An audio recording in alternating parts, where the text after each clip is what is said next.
Welcome back to the shop. Today's going to be a little different. Today I'm going to show you how to joint wood when you don't have a jointer. For those of you that don't know what a jointer is, this is a jointer. Mine is an 8-inch jointer, meaning that my blade is only 8 inches wide. The widest piece of wood I can joint across this is 8 inches wide.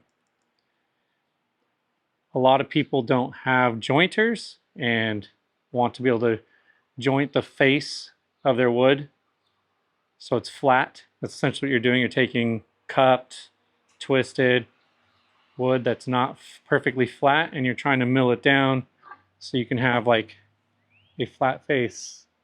This started as a rough cut white oak, like the piece I have right here that I'm going to use to show you guys. So it started as this. It's just white oak, rough cut, but as you can see, it's not flat.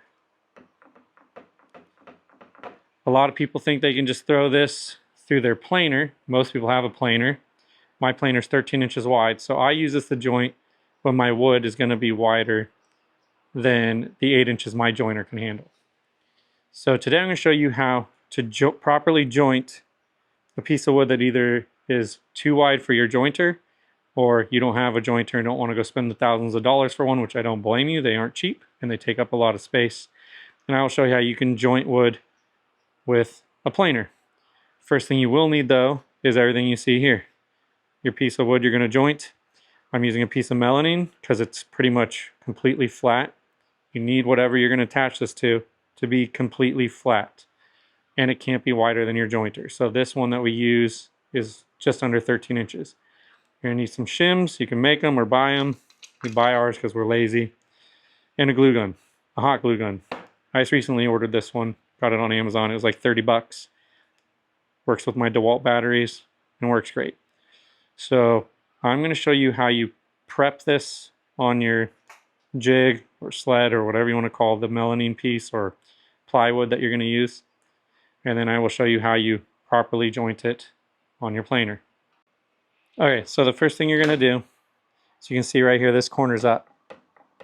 What would happen if I just ran this through my planer is as it's planing down, it's going to push. So it's always going to be uneven because it's going to push down as it's going here, and it's always going to have this slope. It's never going to make it perfectly flat. So the first thing you need to do, get your shims. The ones my dad ordered are super long, so I generally have to break them off. But you get it shimmed in there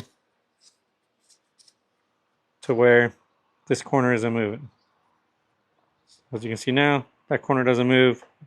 This corner does, so I need a shim here. Just enough that it doesn't move. Check this corner.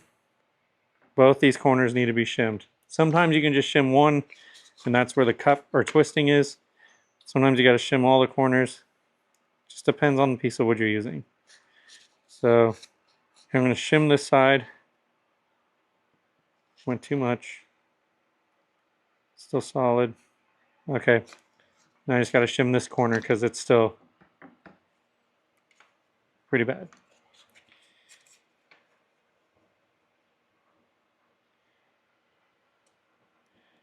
Okay, so all four corners are now shimmed perfectly fine. What you're going to do next is you're going to fill any other little voids you can see, like on the sides. I have some on the front and the back, especially here. You're just going to put a couple pieces there just to help support it a little bit. So that's what I'm going to do, and then I'll show you when that part's done. Okay, as you can see, I have the shims into each spot that there was space that it would move. It's now solid, doesn't wiggle on any of the corners or the edges. This edge pretty much sits flush, so I didn't need to put anything there. This side did come up, so I added the one there. The next step involves your glue gun. You need to glue all this down. So you have to glue along the edge of each one of these shims and along the edge of where the wood touches the shim. You have to do it to all of them, not the whole way, just enough to hold it in place. And then you'll also glue the wood down in various spots directly to the MDF as well. So I start with just one of them. Just get a decent amount going. You are going to use a decent amount of glue sticks on this, so make sure you have enough on hand. I'll just do a couple sections along the edge,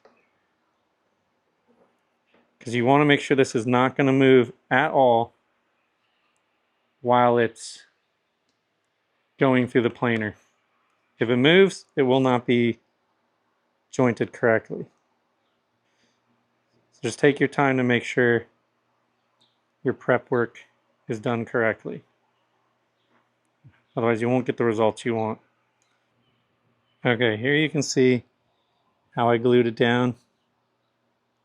Went to each spot. Some spots I just glued directly to the melamine, but I made sure to go over every single shim to glue it not only to the melamine, but also try and fix it to the wood as best I can. Okay, the next step is you have to let this dry completely, and then you'll either need a pole saw, or I use a multi-master, because you're going to have to cut the excess shims off, especially the ones going off the sides. The front and the back don't matter as much, but if it's coming off the sides, you're going to need to trim those so it doesn't get caught up on the planer as it's going through. So trimming the excess shims is the next step. This is what I use on my DeWalt Multi-Master tool. Essentially, I cut all the excess off. I don't like chancing any of it. But the most important pieces is where it's hanging off both those ways. These ones would pass through the planer just fine. I just don't like leaving them on. So I still trim them a little off. So now you can see I don't have any excess hanging off. The easiest way to check to make sure the glue is cured enough, I don't really got anywhere to get a good grip, but just grab the wood and pick it up by the wood itself. If it stays on, it should be good to go. So we're going to go over to the planer with it. One more thing I do before I start passing it through the planer is I take a pencil or chalk or crayon or some type of marking tool, and I mark across the entire surface of this, back and forth, so I can see where it's planed and where it hasn't, to make sure I get all of it as flat as I need to. Also, if you're trying to stay a certain thickness, make sure you don't go too far. So this is where you got to monitor how much you're taking off.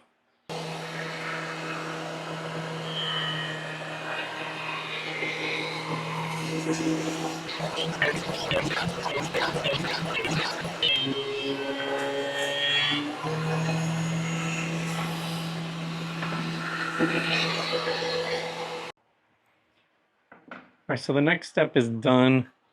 You can see it's been jointed or planed down, however you want to phrase it. It is completely flat. There's already cracks in this. I'm not using a good piece of wood since I'm showing you how to do something.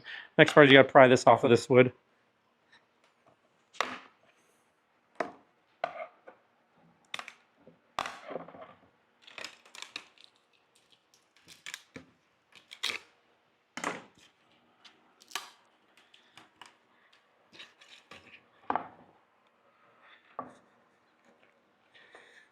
Get the shims off. You can use a screwdriver like I just did, or you can use a chisel or pry bar, whatever you got. They come off fairly easily, which is why you want to go a little slower through the planer than you might think, so it doesn't move. You have to start it all over. So now that this is in jointed, it will be flat. You can check it. No movement. It's flat. So now you can run it back through the planer, which is what we're going to do, with this side down. Now that this is flat, your planer will plane this down flat. First thing we're going to do though is we're going to mark the top.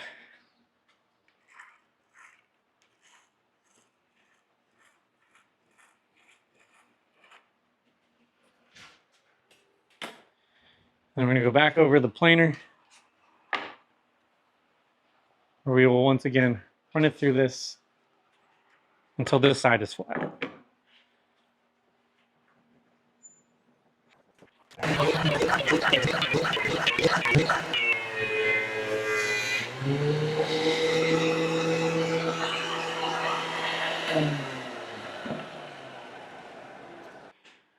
All right, now as you can see, both sides have been completely flattened. First one would be technically jointed, which showed you how to use the sled you'll make from like a piece of melamine or plywood as long as it's completely flat. Once that's done, you flip it over on its own through the planer, plane it down to the thickness you're going to want it. Obviously a little thicker than your final thickness because you're going to want some room for sanding, but yep. Next video I'll show you how to joint an edge without a jointer. You will need a table saw for this trick, but that will be on one of next week's videos. Until next time, get out there and build something. Later.